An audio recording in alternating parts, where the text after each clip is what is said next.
this crazy journey of entrepreneurship that many of us are on. So thank you so much for taking the time. Let's start with a little bit of background. Give us kind of the 10,000 foot view of who you are and tell us a little bit about the business. Sure. So this is my second company. I started it back in 2016. I've been like a full-blown entrepreneur probably since 2012, which is when I launched my first tech company called Movie Lala in Silicon Valley. I raised it. I mean, I took it, from pre-Series A and sold it to Giphy Cat, which then sold to Snapchat in 2016. And then Leo AR is my second company. It was also started in Silicon Valley. And then during COVID and everything, I moved out to Austin, Texas, which is one of the states that a lot of people move to. And I've been building it from here since 2020. And it was been interesting, just like how I made the choice of what I was going to do in my second company. Like Leo AR is very different from our first company, and the way that I built it, how I grew the team, doing accelerators. I did everything completely different my second time around. And just having that experience of the first 4 years of my first company from 2012 to 2016, it just makes a huge difference now that I had a lot of experience with the first one and building the second one. Very cool. And what was your background before jumping into the first company? Kind of what was your experience? What led you to take that step and jump into founding your own company? Yeah, I mean, they say it's called failing up. I kind of was someone who had a lot of jobs after college. I was living in New York City. So I was born and raised in Los Angeles, California. I went to Yale University for college, and I was a history major. I really love learning about history and patterns and technology and behaviors and society in general from like a broader view. And when I graduated college, I was working in advertising, McCann Erickson, New York City. I was 6 years in New York City doing a bunch of different jobs, from copywriting and then random gigs, because I also was an artist. I actually was like I was trying to find a patron and someone that would like fund my art career, because I really wanted to paint. I'm a big visual painter. And it wasn't working out in New York. 6 years later, I decided to up and move to San Francisco. And it was like a very blunt change. I think I bought a ticket like 6 days in advance, and I just like left my apartment, left my stuff, and stayed with a friend in San Francisco. And it was a big transition in general, because I came from like a New York City corporate world to California, which was all contractor based. There was no 401k. There's no, like the safety accounts, like everything is just, it's contractor, right? So you have like no health insurance, and people are paying you on all these like W-2s and I-4s and like all the paperwork I wasn't used to, because in New York, you have like everything's kind of structured and given to you on like your first day of the gig. I had a party, like a really big harsh reality from like old world to the new world of California. So I didn't really have a choice. Like I felt like I was surrounded with all these founders in Silicon Valley and all these engineers. And it's not a big melting pot like New York City, where you can sit at a bar and you have like a lawyer to your left and a doctor to your right.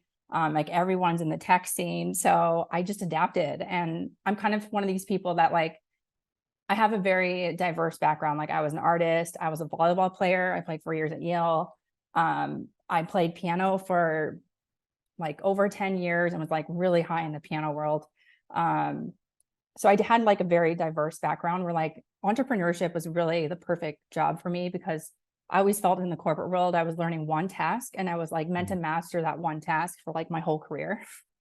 And then when I looked at all my bosses and like the corner offices, they were all like divorced 3 times, miserable, like therapists. And I was like, I don't want to be you in my future. Like I had to do something else, it was like so obvious. So entrepreneurship like really saved me. Like I felt like it was the first time I wasn't going to get fired, because I did something wrong.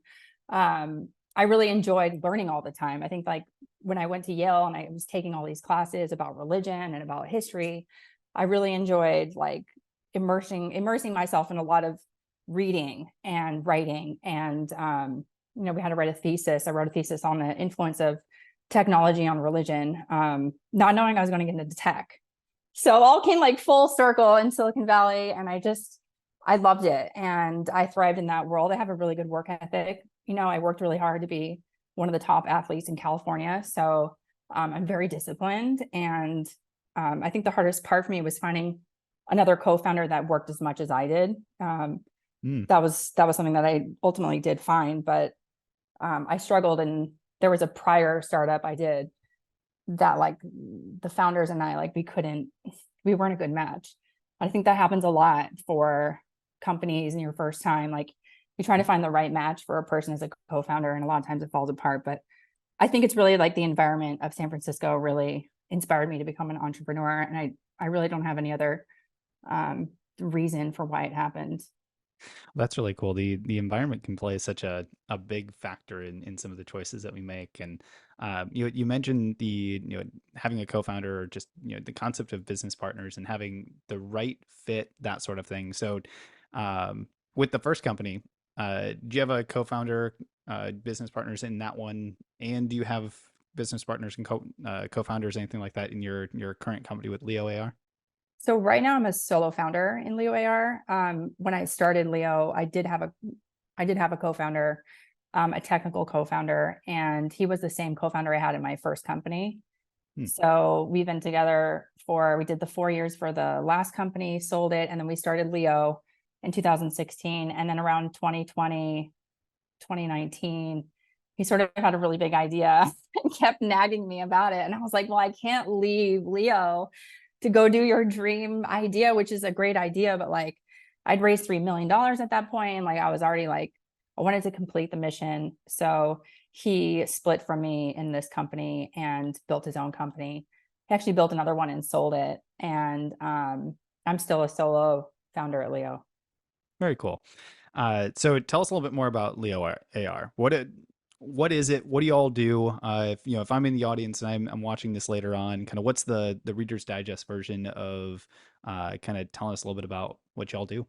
Yeah, so Leo AR is one of the easiest consumer facing augmented reality apps. So really like a 2-year-old and a 3-year-old can open Leo AR.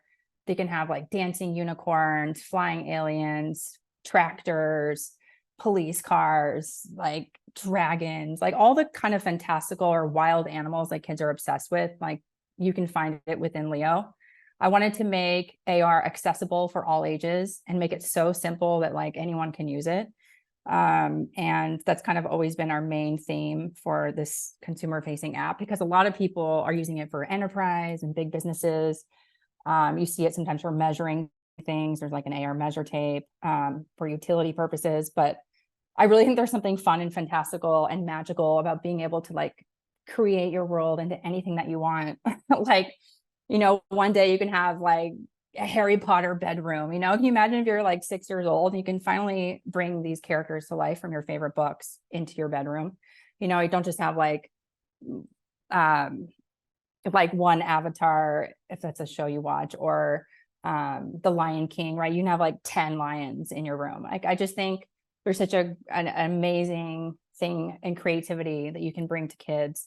And they love these worlds, right? Like that they imagine them in their head and then they get to see them in their own life. Like there's something great about it. So that's kind of the mission, really, is kind of bringing more creativity and like distribution of the technology to younger generations who get to enjoy it and create new worlds that they want.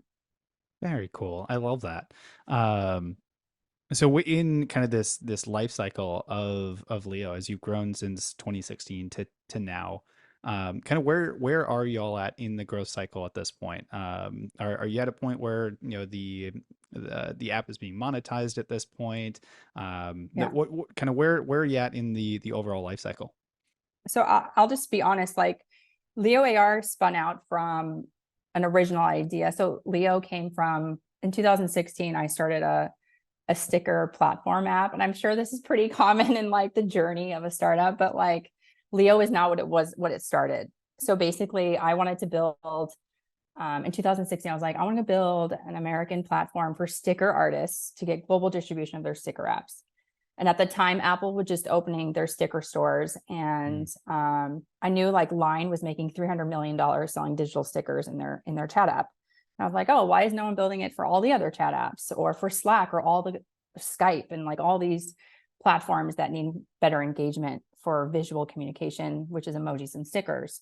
So I called the company Moji Lala, and it grew really fast. We had over like 30,000 stickers, 8,000 artists. Like all the artists wanted to get their stickers distributed on multiple platforms beyond Apple iMessage and Google Android and Slack and all these other things. But I started to see, so we built that for like a year.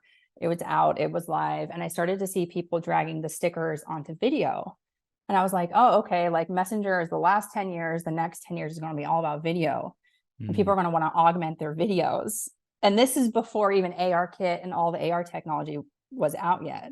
So I kind of was like perfectly aligned with Apple launching ARKit, which really allowed for us to move from 2D stickers that artists were like hand drawing and animating to realistic 3D objects. Then I was able to create Leo AR. So it was like a weird collusion of timing, of the vision of where things were going, the behavior of the user, plus the like platform supporting that technology to be capable in the camera. Like it was pretty crazy. Like when we launched Leo, we were one of the first apps because I already saw where things were going. But a lot of times the hardware didn't work. Like the camera didn't open, the thing would crash. People didn't have the latest phone. They didn't have Mm. ARKit technology. So like I was getting all these downloads, but like no one was able to use the app. And I was like, oh my God, this is terrible. Like I'm totally going to fail. But luckily, like everyone likes to update their iPhones and it's kind of a thing. So like 1 or 2 years later, it was fine. But I got a lot of like negative reviews from people being like, this isn't working in my camera. And I'm like, dude, you have an old camera. Like doesn't have the tech yet. Go buy the latest iPhone. But yeah, no, it's been an interesting journey. So now we're monetizing it. We have like quite a bit of users. I've been working a lot with the telco companies with 5G because 5G is obviously a big way to promote augmented reality. And like we do need a lot of the technology to support. Like AR it's kind of a frontier technology, right? It's new. Mm. The like 3D objects are really big. The files, like it's still like a very early, like technology wise, it still needs a lot of growth for making it kind of more seamless and workable in our world today. Mhm. I love that. I love just the journey of kind of how things have grown and changed, and there's still kind of that same vision, but it's evolved over time. I love kind of hearing about that. So as you kind of look at where you're at today versus maybe when you started, what is your role within the company? So obviously founder and CEO, but what hats do you get to wear in the business today? And is it a lot at this point? Have you been able to hand off a lot of things and have others kind of take on additional pieces? But what does that look like for you as you've evolved through this journey? Yeah. So luckily artificial intelligence has given me a lot of help in a lot of my daily work. I don't know. I'm sure most founders are using AI as frequently as I am, but I'm really kind of the face of the company. And I've always, in both my previous company and this company, I'm always the one raising the money and giving the talks and joining the accelerators. And I'm the face of the company. So I do a lot of my own marketing and writing articles and stuff for Leo AR, kind of educating. I almost have to build a space in a way because like AR was kind of nascent for a while when it's kind of started to grow in 2016 and 17, like Bitcoin and blockchain came and then like the wave kind of crashed and then AR got kind of hidden. And then with Vision OS and Apple launching their new glass, it kind of got, Mm. a wave again. But there's a lot of news in general, I would say, between like COVID and Trump and all these other big media things that have just changed the landscape when it comes to trends in tech. So I'm always like in augmented reality, I feel like I have to like create this environment that doesn't really exist yet. It's still so new. So I do have to do a lot of writing about how I envision going to the airport and traveling with augmented reality, or how do I envision, like picturing landscaping for your house or interior design of your home using AR, like just to educate people about like where the technology has the opportunity to move towards.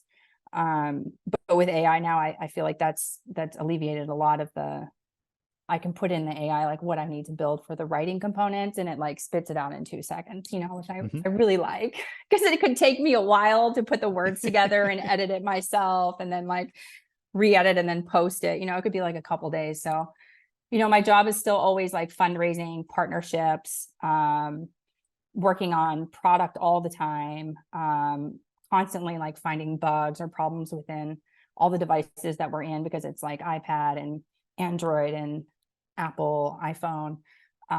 So it's really a mixed bag between like always promoting the app through, I use LinkedIn and Facebook because they're the best for video and kind of showcasing how the app works. Hmm. I have a really big network on LinkedIn. So I think I have like 8,000 followers or something. So I kind of hone in on like one platform that I think is good for our business. And for me, that's kind of LinkedIn, because it's a lot of like tech professionals and telco companies and stuff like that. And then I write a lot of articles and kind of be a thought leader in the AR space. And then, like I said, like the fundraising, the product, managing the team, talking to the team, finding the bugs. Like it's kind of everything, a little bit of everything, but I do kind of delegate things that I don't really want to do. I can't give an example right now of like what that is, of like something I would delegate to somebody else, but it happens where I'm like, can you please take this call? Like you just learn, like, I don't want to do this. Like, please do this. And then like someone else gets to learn and have that responsibility now. I've Yeah. gotten really good at doing that. It's always a fun journey for, I'm just gonna say, business owners in general, regardless of the type of business you get into, but learning to delegate, being willing to get things off the plate, and kind of that process behind it, definitely a fun one to go through. But I want to, let's kind of tag back for just a second on marketing. So you mentioned a few things, especially when it comes to LinkedIn, being a thought leader out there, educating a lot. But when you look at Leo as a company, what has been kind of the philosophy behind marketing and getting the word out there, about the app and about the ways it can be used, things like that. Maybe even just kind of in your journey overall, what have you seen has been effective when it comes to marketing, and what have you seen maybe hasn't worked as well in some of the Hmm. marketing things that you might have tried? Yeah. So at a base level, we do like a lot of app store optimization. We're constantly, based on the season, we're changing all the pictures for Leo in the Apple storefront. So if it's like right now, it's back to school. So like the whole design front for our Apple store is like all about back to school and using Mm, AR. And then the next one I think we're going to do is Halloween, and then we'll do Thanksgiving and Christmas. So it's really kind of like customizing our app in the App Store. So it's like more appealing to people if it's like relatable to their life. So that also includes like changing the headlines, changing the subheads and the keywords, like constantly A/B testing, like what's trending right now and what works, because like App Store mhm. optimization is actually a really important part of like people's decision to, when they see your app, are they going to download it or not. So we do that a lot. App Store optimization is like number one because it's free. Like I don't have to pay money to optimize it. Like I just have my designer work on it, and like my engineer like change some keywords and do some research. And now with AI, like we can probably ask the AI like what are the best keywords to use for this ABC app, Mhm. and let me know what the competitors are using and what's working. Like AI really can help in probably doing all that as well. And I'm sure there's other companies that are building that if it doesn't exist. So App Store optimization is like our number one go-to for marketing and getting downloads and conversions.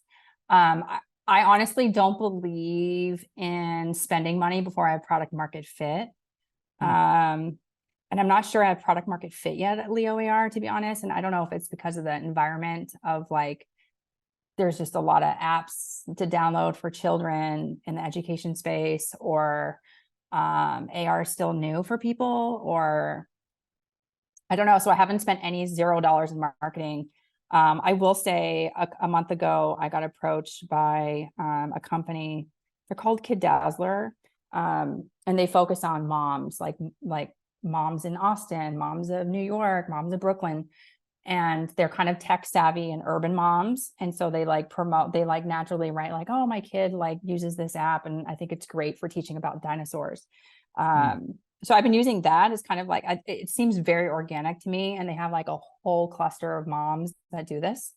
And so I'm doing that for like a marketing campaign for 3 months. It's the first time I've done such a strategic aligned marketing campaign, but I thought I won a grant, and I was like, oh, I can't, if I won something, like I'm going to do it, even though it's coming out of my, like my wallet, like, okay. So we'll see. Like that's kind of, the other thing is I got into blockchain. We did some NFTs for Leo AR. Mm. And I'll have to say, if there's other entrepreneurs out there, like the whole NFT world is kind of scammy. So like marketing in the NFT world, you have to like hire an influencer in the Philippines. And I've heard horror stories where they like take the money and they don't market. So I'm like, I was petrified to do marketing in the NFT space. So I literally didn't do any marketing. And I literally write to like OpenSea, like, let's do a partnership. Like I find very organic ways to just get straight to the CEO of some company to build a partnership in Mm. order to get like a distribution. Like when we worked with T-Mobile was one of our investors, and their headquarters is in Germany.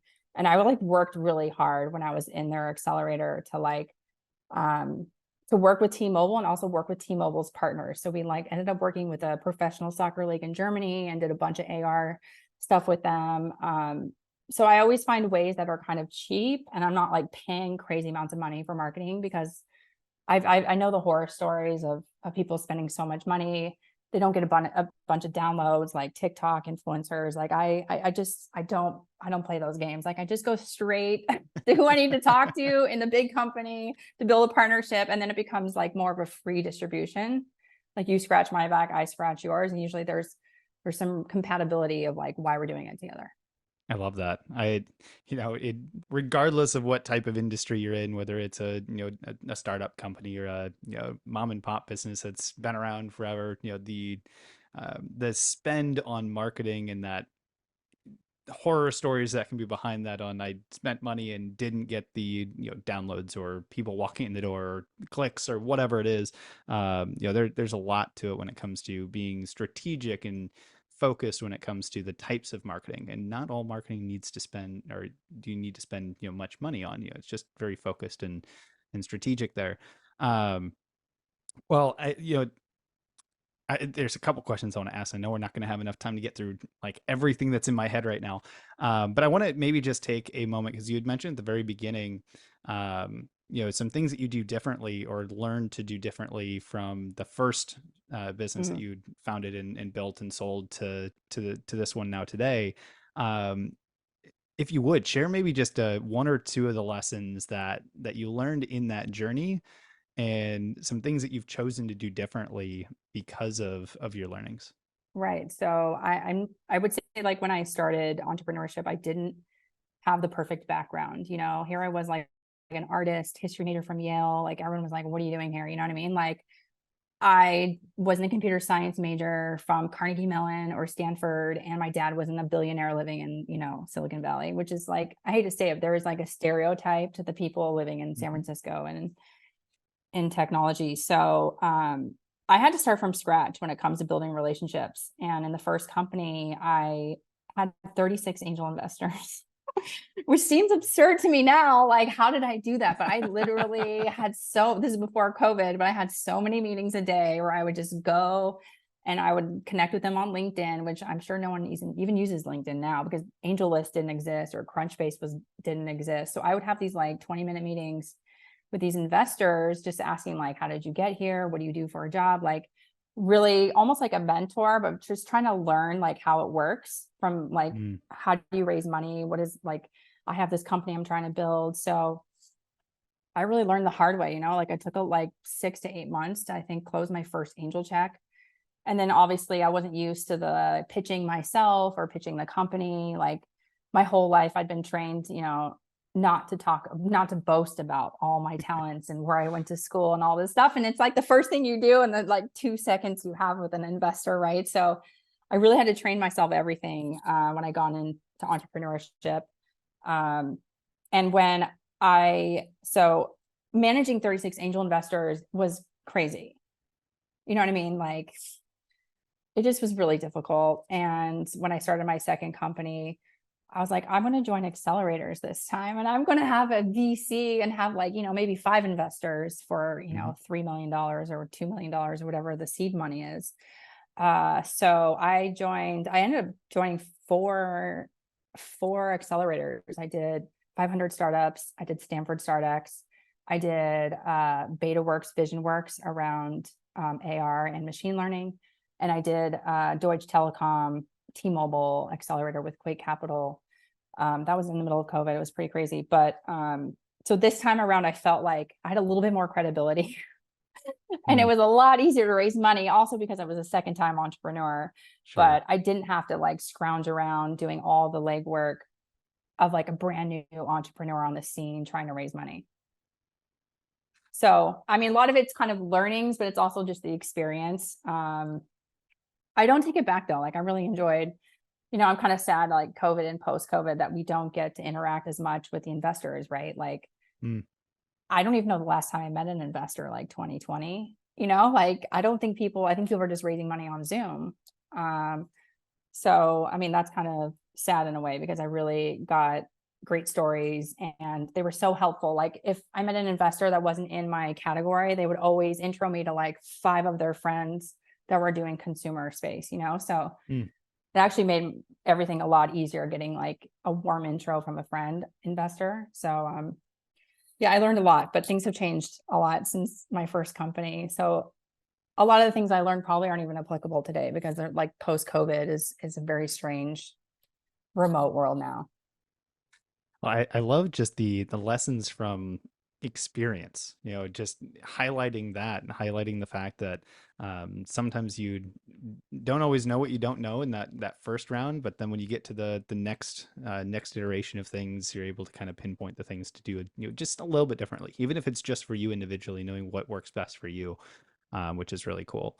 So I Right. do want to be respectful of the time that we have here. I always like to kind of start wrapping up with a couple rapid fire questions, pull some additional nuggets out there for the audience. So I've got 4 in total. We'll go relatively top ahead answers for each of these, best of our ability. And the first one, when you look at your entire journey so far, not just with Leo, but everything prior to it as well, what would you say for you is your key to success? Oh, I like I can think of the word right now, like perseverance. Like I have like no shame and I don't really care like the outcome sometimes. I will just like keep going at it until I get what I want. Like I just like some people are like afraid to talk to let's say like Bill Gates or something. I would be like, yes, I will do it. Like I need to raise $1 million tomorrow. Like I just don't care. Like they're human, I'm a human. Like he has money, I need money. Like a perfect combo. So I think like having the perseverance and not taking like I don't really care what people think. You know what I mean? Mm, Like I'm not that sensitive anymore, maybe because I've been in this world for too long. But yeah, I keep going for what I want, even if it's like most people would quit or they would, cry in their bed for days. Like, no, like I will go until I get it. And I think that's something I've always that's just been growing more and more in this tech space. I absolutely love that. If you could give just one piece of advice, and you could only give one, but one piece of advice to other entrepreneurs out there, what piece of advice would you give them?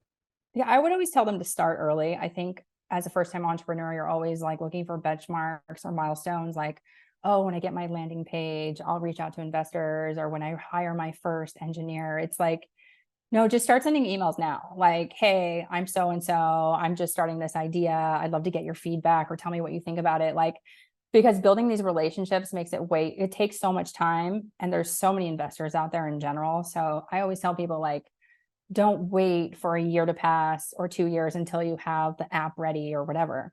It's actually way easier to fundraise as a vision than it is to fundraise with a product that's live in the store because it's not like you're going to get 1 million downloads in the first day. And it's never enough for the investors. Like as soon as it's in the market, they're like, great, like what's your daily active user? So it's like terrible. It's like the worst thing. So I always say like start early, start as you're building your business, start as you're like hiring the people, like start early for like building out those relationships with investors. Phenomenal piece of advice. What is one book that either you're currently reading or have read most recently, or I'll open it up to if you've got a particular recommendation that you would give to the audience for a book to go check out. Ooh, I've been reading a lot of spiritual books now. I think as an entrepreneur, you start to realize that you need a lot of healing and self-healing Hmm. beyond like taking a bath or a shower or vacation. Um, I have a lot of books. I have actually one here, but I'm just starting it, but it's pretty extreme. It's called like Emerald Tablets. I don't think you Hmm. can see it. I don't even know. I just started it 2 days ago. I'm pretty sure it's about like aliens and spirituality, which is like way beyond where I am, but I just am very curious. I think most entrepreneurs are pretty curious about a lot of things. And this is now like something I kind of do I read at night now to unwind. But if there's one thing of advice, I would tell people to like learn Reiki. I think Reiki's been really Hmm. big for me in healing myself. And you end up giving it to others, but it's pretty life-changing for me in general. So that would be one thing I would recommend for people to learn. Very cool. I love that. Final rapid fire question. This one's just kind of fun. If you could take a little bit of magic dust and you could put it on one area in your business, you only get to choose one. Where would you choose to put that magic dust if you knew you could wake up tomorrow and that one area would be 10 times better than it is today? Oh God. I need a magic dust to fast forward us 10 years from now. Really. Like I need a decade of the technology, the hardware, the software, like kind of everything in the spot that it needs to be for us to really actualize these real 3D digital layers in our existing world. I love that. That is a great place to put some magic dust. So before we get to my final question, that I always love to end these conversations on, for those that are watching that want to learn more, that want to follow the amazing things that you're doing specifically, want to follow and find out more about Leo, about the app, about all of this amazing stuff when it comes to AR, where can we advise them to go for more information? How can they get involved or learn more? Sure. They can definitely follow me on LinkedIn under Dana Loberg. I have a Substack that's tech related. I have two Substacks, but I have one that's tech. So that's also Dana Loberg Tech. And I have a bunch of things coming, but it's some of it's unspecifically related to Leo AR, but I'm sort of all over. So they can follow me on Twitter, Lucky Loberg, but I think LinkedIn and Substack's the best place. Excellent. Well, I will make sure to put all of that in the video description below. So once we wrap up here, make sure you go click on those. I'm always a big, proponent of, if you're going to connect on something on like LinkedIn, send a message, let Dana know, hey, I saw you on the business spotlight. Great conversation. Just wanted to connect or follow, that sort of thing. So connections are always great. But Dana, as we wrap up here, I'd like to finish on one specific question. And that question is simply, what is most inspiring to you today? What's most inspiring? I mean, I get inspired a lot by this pace of technology. Like I had no idea that our artificial intelligence was going to come, like ChatGPT was going to come out and we're all going to have access to it, which is great. I think it's amazing. It's a great tool. So that's like I would just say like the pace of technology, the release that I see, and also like the adaptability of humanity in general from like pre-COVID, middle COVID, and post-COVID. Like we've all survived. My previous co-founder sold a business during COVID. Like he didn't even meet the buyers. And I was like, that's unbelievable to me, like for someone who had to raise from 36 angel investors and had to do in-person meetings and had to do like 4 meetings per angel to close them. And then to sell a business without meeting the buyer, I'm just like, oh my God, how much has changed in like 1 year, like I just am constantly surprised by humanity, both in the tech space and just in the regular world, because we've been hit with a lot of stuff between like Mm. wars and blockchain and AI, and now we have like new vision glasses coming from Apple. Like everything's kind of being released that I thought would come later, to be honest, or Mm. not at all. I didn't think COVID would happen. So I think there's like a general like awe of humanity, in general, when you look back for the last 5 years. I The things love that we that. can endure and the things we adapt to. Oh, that's amazing. Well, Dana, I want to say thank you again for taking the time, for sharing a bit of your journey with us. I know we could probably dive into so many more lessons that you've learned along the way, but really appreciate you taking a little bit of time for us today. Yeah, thank you for having me on. I'm happy to share some of my learnings with new entrepreneurs and aspiring ones coming.